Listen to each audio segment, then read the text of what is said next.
Ինչից պետք է վախենամ։ Հիրախավորումից չեք վախեն, որ նաև հերթը ձեզ կհասնի։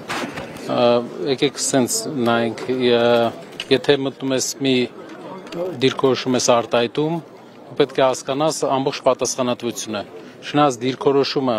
ավելի շատ մարդկանց ճիշտ ուղու դնելու դիրքորոշում էր, բայց բոլոր զարգացումները, ինչպես մենք ասել ենք, մենք պատրաստ ենք բոլոր զարգացումներին։ Ուզում եմ էլի ասեմ, որևէ քաղաքական աջենդա չի մերը, քաղաքական ուղի չի մերը, այս պահին մենք ինչ ունենք, դա մեր եկեղեցուն, թող հանգիստ թողեն իրանք, թող զբաղվեն, եկեք տարանջատում դնենք, պետական կառավարիչները զբաղվեն պետության էֆեկտիվ կառավարմամբ, իսկ եկեղեցական գործիչները զբաղվեն իրենց հոտի հոգևոր կարիքներով։ Պարոն Կապիտան, ասում եք քաղաքական աջենդա չի, բայց Փաշինյանի համար ոչ միայն քաղաքական աջենդա է, այլև աշխարհաքաղաքական հիբրիդային անվտանգությունից է խոսում, Արմեն Աբազյանին են փաստացի աշխատանքից ազատում, թեև ասում է պատճառը ամենևին Սամվել Կարապետյանի գործը չէ, եւ այլն, այս դիրքորոշումների տարբերությունը կա, իշխանությունները բոլոր սատելիտներով անցել են այսպես ձեզ մրոտելու գործին։ Կարող են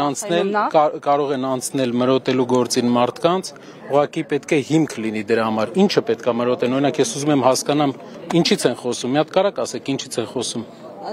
Դե ասում են, որ հիբրիդային անվտանգության հարցեր են։ Ինչ է նշանակում հիբրիդային անվտանգության հարցը։ Ակնարկում են Ռուսաստանի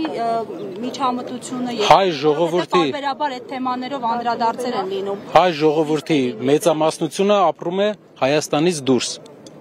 Այսինքն Հայաստանում ապրում է 3 միլիոն մարդ, Հայաստանից դուրս ապրում է 4 միլիոն հայ։ Հայաստանից դուրս ապրող հայերը եւս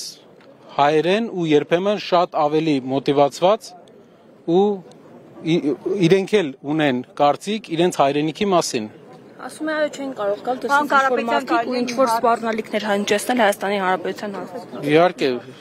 սպառնալիքներ պետքա չհնչեցնեն։ Եթե ուշադրեք, հենց հիմա եթե 10 միլիոնով տաշիրից ցանցն են փակել,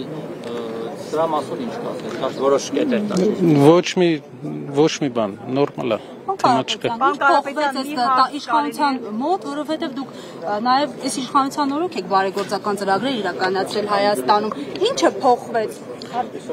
Իշխանության օրոք չենք իրականացրել, այլ իրականացրել ենք մեր երկրում։ Այսինքն չկա իշխանության համար չենք արել, դա արել ենք մեր երկրի համար օգտակար լինելով մեր հայրենակիցներին ու դրա դիմաց չպահանջելով ոչ մի բան։ Այսինքն լսում եմ։ Պարոն Կարապետյան, մի հարց, տեսեք, Կարապետյանները, մասնավորապես Սամվել Կարապետյանը, իշխանության հավակնելու, այսպես իշխանությանը հավակնություն ունի, օրինակ դիտարկում է այնպիսի իրավիճակ, որ հաջորդ ընտրություններին կարող է առաջադրվել ու Երևի ճիշտ հասցեատեր չեք գտել, ես կարող եմ տնտեսական գործունեությունը, որ մենք տանում ենք դրա մասին պատմել, բայց ճիշտ հասցեատեր չեք գտել այդ հարցը տալու։ Օրինակ դուք մեկնաբանում եք, որ Նիկոլ Փաշինյանը վախեր ունի դրա հետ կապված եւ փորձում է օրինակ չեզոքացնել այդ ուժերին։ Այսպիսի մտավախություն օրինակ կամ այդպիսի ազդակ ստանում եք, որ Նիկոլ Փաշինյանը օրինակ հնարավոր է այդպիսի մտավախություն ունի եւ ըստ ամերիկյան վերջի հարցումների, ինչքան ես գիտեմ, հայ առաքելական Սուրբ եկեղեցին հայերի մեջ համարվում է ամենաբարձր ռեպուտացիա ունեցող ինստիտուտը մեր երկրի։